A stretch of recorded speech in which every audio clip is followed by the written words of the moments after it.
singkat cerita ya, di lain waktu lagi ini kan ya. Sama mau menjelang maghrib lagi ini. Waktu menjelang maghrib itu mah di rumah sendiri. Waktu itu kan nggak ada siapa-siapa di rumah sebetulnya. Tapi itu mah bukan di toilet. Waktu di ruang tamu. Kita mau ngisi air minum, gelas gini ya. Saya isi minum. Kok gelasnya berjalan sendiri? Oh, geser sendiri. Itu dilihat betul dengan mata saya sendiri gitu ya. Oh, bisa jalan sendiri. Udah, saya giniin lagi ke sini ya. Mau diiniin lagi, jalan lagi ke sana. Astagfirullahaladzim, apa ini? Kata saya ya. Udah jangan mengganggu gitu kan. Ini kan rumah saya gitu kan. Alhamdulillah udah digituin, saya diposorin minum, udah saya minum. Udah aja saya kan di atas ya. Udah aja saya turun lah ke bawah. Menangis hati dulu ya. Soalnya kan udah merinding gitu kan. Itu padahal di rumah sendiri. Bang Ben itu menjelang maghrib sama gitu kan. Gitu. Dan saya pun ada Bang Indra satu dulu cerita sama di waktu maghrib juga. Ini pengalaman saya langsung waktu kerja di salah satu restoran di Bandung. Saya juga maghrib mau ambil wudhu. Ya, itu kan dari kloset ke lantai itu jaraknya cuma 10 cm lah. Dan saya lihat di situ ada botol kosong bekas sampo. Botol kosong bekas sampo. Nah, karena saya mau wudhu, pingin buang air kecil. Saya buang air kecil dulu karena saya pikir kalau kita sholat menahan sesuatu kan nggak khusyuk ya. Saya kencing ke kloset itu dan di sini ada botol.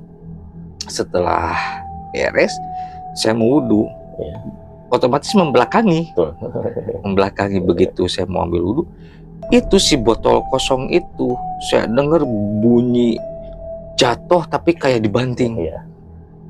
Jedak, itu keras banget dan saya pun sampai kaget oleh pas begitu lihat ke belakang, si posisi botol itu udah jatuh.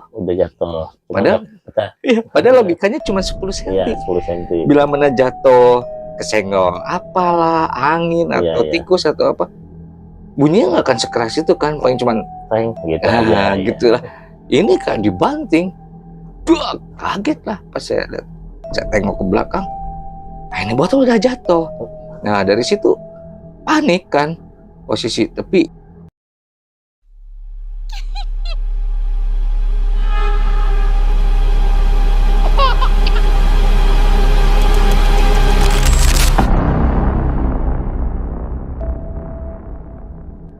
halo.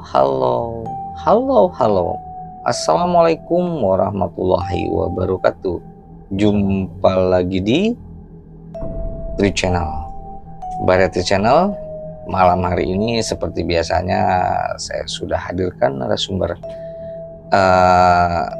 Beliau ada beberapa pengalaman menarik ya, pengalaman misterinya.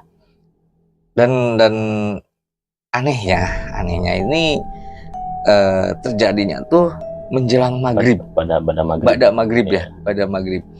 Nah, ini menurut saya kenapa kok selalu di pada maghrib ini gitu ya gitu. Oke, Tri Channel seperti apa nih ceritanya? Tapi sebelum itu jangan lupa di subscribe, like, komen dan tekan tombol lonceng untuk berkembangnya channel ini. Oke Baraya, kita kuak ceritanya seperti apa. Selamat malam. Selamat malam Mas Beno, sehat Mas Beno. Alhamdulillah. Ini bagaimana nih? Kok bisa ya seperti itu terjadinya itu yang menjelang maghrib atau pada maghrib lah seputaran waktu itu ya. Mau sholat gitu ya. Oke. Nah, mangga ceritakan. Assalamualaikum warahmatullahi wabarakatuh. Waalaikumsalam warahmatullahi wabarakatuh. Salam sejahtera, Baraya di channel. Saya akan menceritakan kisah nyata saya. Cuman kisah ini terjadinya di waktu menjelang mau maghrib. Oke. Cuman ini mohon maaf ya, Variety Channel ceritanya ini kan beda-beda waktu ya maghribnya kan. Mungkin yang pertama mungkin saya waktu mau menjelang maghrib di sebuah masjid di daerah kalau nggak salah Selontongan gitu ya. Kalau nggak salah itu ya. Waktu saya wajib online. Pas mau menjelang maghrib saya mau melaksanakan sholat maghrib dulu. Waktu itu kan biasa ya, kita ke air dulu, mau kata orang Sunda kampangan lah dulu ya. Itu ya kita biasa-biasa aja, nggak ada apa-apa, nggak ada curiga terjadi apa-apa gitu ya. Pas kita masuk, kita udah beres ke toilet, kita mau buka toilet, pas saya balik ke belakang mau buka pintu toilet, kunci kan kunci toilet ya Mas Ben ya, mau saya buka itu kok ada yang duluan buka. Saya lihat sendiri dengan mata saya sendiri gitu ya, itu si slot toiletnya itu kan berdiri sendiri gitu kan, buka sendiri gitu. Aduh, saya tadi dalam hati ya, kenapa itu ada yang bukain gitu. Ya udah saya bukain aja langsung sendiri, dibuka di ambil saya sendiri, buka aja buru-buru saya aja buka, udah keluar aja gitu ya. Aduh, saya ada apa ini, kok ini kan mau menjelang maghrib, saya kan mau melaksanakan sholat maghrib gitu ya. Tapi kok mungkin itu bukan ngeganggu, mungkin mau cuman ngahirian lah kata orang Sunda mah modelnya. Ya mungkin alhamdulillah, tapi kan nggak ngejirim gitu ya, cuman udah beres itu iseng aja gitu ya, aja mungkin Mas Ben ya. Kita beres itu ya, biasa saya melaksanakan sholat maghrib ya udah beres, mungkin udahlah beres lagi ya. Terus beda waktu lagi ya, Mas Ben ya. Ini beda waktu ya, tapi sama itu menjelang mau maghrib sama itu ya. Itu mah kan Mas Beno juga tahu lah, waktu di Gedung Serbaguna sama itu juga. Waktu itu waktu mau udah beres ngojek online kan, saya mampir dulu ke tempat Mas Ben kan dulu ya. Sana kan yang dulu saya masih jualan itu ya. Betul. Yang masih jualan kan. Saya kan izin dulu ke Mas Ben, mana ikut dulu sembahyang sebentar maghrib kan gitu kan. Oh ya udah saya dulu aja kata Mas Ben. Terus Mas Ben dulu aja dulu kan ke sana masuk kan. Udah Mas Ben masuk, Mas Ben langsung melaksanakan sholat maghrib. Saya belakangan masuk ke toilet itu kan. Pas saya beres kencing, kok pintu terbuka sendiri, tertutup sendiri, terbuka sendiri, kayak ada angin gede gitu ya maksudnya. Tapi kan di dalam gedung, kan ada angin kalau dalam gedung, betul nggak? Betul. Terus kan walaupun AC-nya ada juga kan nggak dihidupin kan, kalau nggak ada acara kan, betul kan? Kok aneh? Udah, saya biasa-biasa aja, mungkin itu mah selewat angin mungkin ya. Udah saya terusin wudhu, ada lagi pintunya 2 kali kan, geblug lagi, pum gitu kan, tutup sendiri. Kayak suaranya kencang gitu ya. Udah saya bukain lagi aja, walaupun takut juga, udah wudhu aja lah, udahlah hola aja gitu kan ya. Alhamdulillah kita wudhu. Saya jadi inget itu. Waktu itu kan mungkin tahu ya. Karena kebetulan saya ada di situ juga.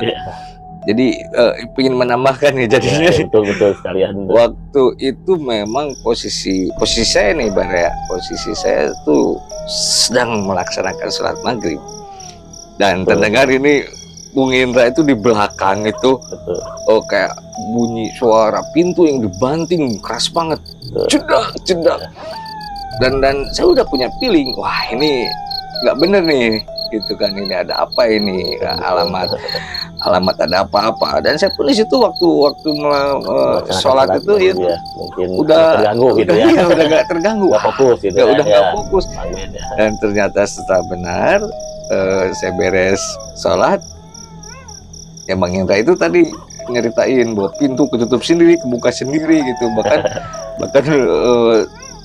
mau ambil wudhu itu ya? Iya, mau ambil wudhu itu kan, udah beres kencing, ambil wudhu, itu tertutup sendiri, terbuka sendiri, kayak ada orang yang ngebledagin gitu ya, gitu kan. Tutup banting pintu kan, aja. Sudah Bang Beno ke air itu ya, tapi Bang Beno nggak ada apa ya kebetulan kan.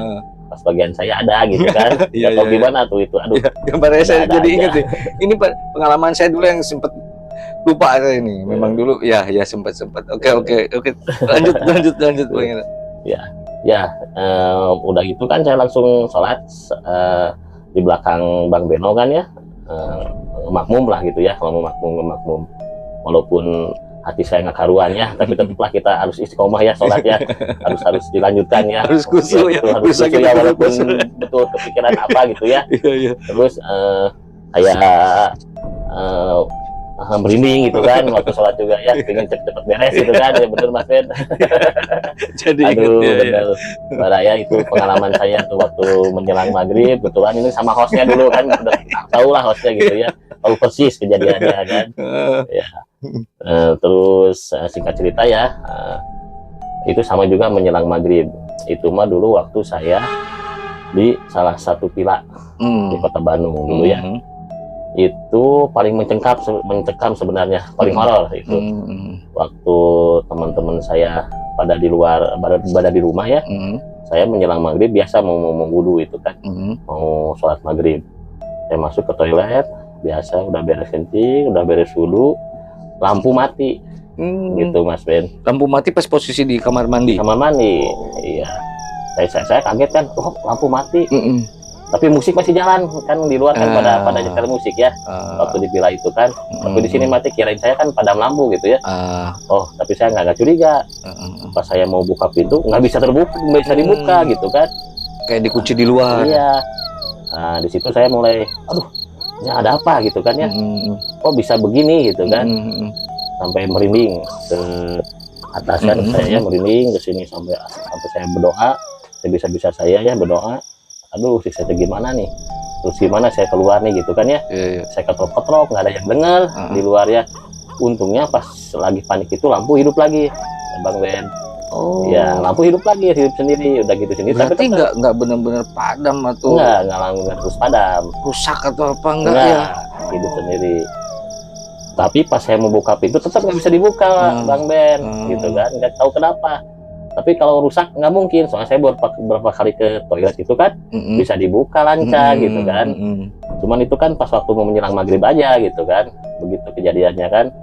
Saya buka, saya gedor-gedor, nggak bisa ya. Sampai itu pintunya apa namanya, daun pintunya sampai copot itu, Bang Ben. Saya buka sampai ya bakal panik lah kalau maksudnya ya. Saking panik, saya buka daun pintunya sampai copot itu daun pintunya kan.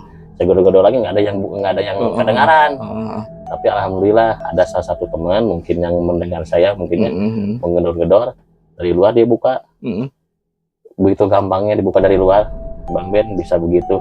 Alhamdulillah, saya ngomong ke teman-teman saya, terima kasih ya udah dibuka, saya gitu kan ya. Ayah naon, ada apa, kata orang saya, naon berat ini, saya nggak bisa keluar, udah habis wudu. Diceritain gini gitu kan ya. Saya nggak bisa keluar pas waktu wudu.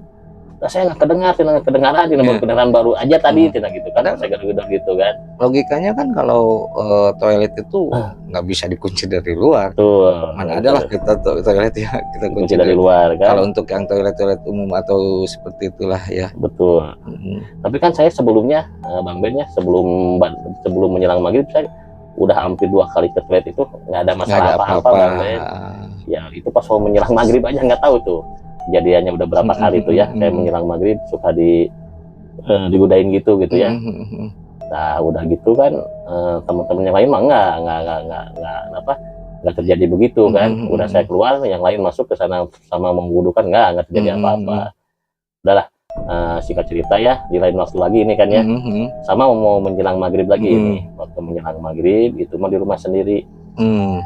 Waktu itu kan nggak ada siapa-siapa di rumah sebetulnya, tapi itu mah bukan di toilet, waktu di ruang tamu. Kita mau ngisi air minum, gelas gini ya, saya isi minum, kok gelasnya berjalan sendiri. Geser sendiri. Itu dilihat betul dengan mata saya sendiri gitu ya. Oh bisa jalan sendiri, udah saya giniin lagi ke sini ya, mau diiniin lagi, jalan lagi ke sana. Astagfirullahaladzim, apa ini, kata saya ya, udah jangan mengganggu gitu kan. Ini kan rumah saya gitu kan. Alhamdulillah udah digituin, saya diposorin minum, udah saya minum. Udah aja saya kan di atas ya, udah aja saya turun lah ke bawah, nenangin hati dulu ya. Soalnya kan udah merinding gitu kan. Itu padahal di rumah sendiri, Bang Ben. Itu menjelang maghrib sama gitu kan. Menjelang maghrib juga. Gak tahu kenapa itu, aduh, ya menjelang maghrib pasti ada aja gangguan, mau di WC mau di mana gitu kan ya, beberapa kali lah. Terus kejadian yang keempat kalau nggak salah itu saya waktu di bank apa ya dulu ya, waktu mau ke bank menjelang maghrib mau jemput seseorang, saya ke air dulu, jadiannya sama, lampunya mati gitu kan. Dan itu semuanya kebanyakannya seringnya ya kamar mandi. kamar mandi Menjelang maghrib. menjelang maghrib. Oke. Ya di sana lampunya mati, terus hidup lagi. Itu mah kayak ada suara yang ngobrol gitu ya. Tapi alhamdulillah pintu nggak terkunci. Udah saya buka aja pintunya. Saya lari aja ke luar. Ya. Terus waktu maghrib, pada maghrib kemudian, waktu kemudian, kalau nggak salah ini kejadiannya waktu saya di rumah saudara saya di Panjaitan, ya, di rumah saudara saya. Waktu mau ke air itu juga sama menjelang maghrib. Kalau itu sama pintunya yang nggak bisa dibuka, ya, udah nggak bisa dibuka. Tapi alhamdulillah lampu nggak mati itu ya. Cuman kan beda-beda ngeganggunya ya. Ada yang lampunya dimatiin, ada yang lampunya mati. Kunci kebuka sendiri. Gitu. Ya, ada kunci kebuka sendiri. Itu mah nggak, kita nggak bisa keluar sama gitu kan. Itu mah agak lama 5 menit, susah. Ya. Tapi alhamdulillah bisa terbuka sendiri. Soalnya kan saudara pada di luar nih kedengaran gitu kan. Jarak kamar mandi sama halaman rumahnya kan agak jauh gitu kan. Alhamdulillah nggak terjadi apa-apa gitu ya. Cuman mungkin nggak tahu apa gitu, nggak tahu perkenalan atau apa gitu ya. Mungkin ya cuman segitu aja cerita saya di waktu maghrib. Ya mungkin begini juga bisa jadi ya Bang Indra. Sifatnya makhluk seperti itu tadi mengganggu ya, pengen mengganggu. Kita hanya untuk beribadah masih tetap diganggu gitu. Seberapa kita kuat iman kita betul bisa ke sana gitu kan? Ya betul. Itu padahal ya tadilah ada beberapa cerita pas menjelang maghrib kita mau sholat, beribadah, ambil wudhu, masih tetap diganggu seperti itu. Dan saya pun ada Bang Indra satu dulu cerita sama di waktu maghrib juga. Ini pengalaman saya langsung waktu kerja di salah satu restoran di Bandung. Saya juga maghrib mau ambil wudhu, ya itu kan dari kloset ke lantai itu jaraknya cuma 10 cm lah. Dan saya lihat di situ ada botol kosong bekas sampo. Botol kosong bekas sampo. Nah, karena saya mau wudhu, pingin buang air kecil, saya buang air kecil dulu karena saya pikir kalau kita sholat menahan sesuatu kan nggak khusyuk ya. Saya kencing ke kloset itu, dan di sini ada botol. Setelah beres, saya mau wudhu, otomatis membelakangi. Begitu saya mau ambil wudhu, itu si botol kosong itu saya dengar bunyi jatuh tapi kayak dibanting. Jedak, itu keras banget dan saya pun sampai kaget. Oleh pas begitu lihat ke belakang, si posisi botol itu udah jatuh. Padahal logikanya cuma 10 cm. 10 cm. Bila mana jatuh kesenggol apalah, angin atau tikus atau apa, bunyinya nggak akan sekeras itu kan, paling cuman gitu gitulah.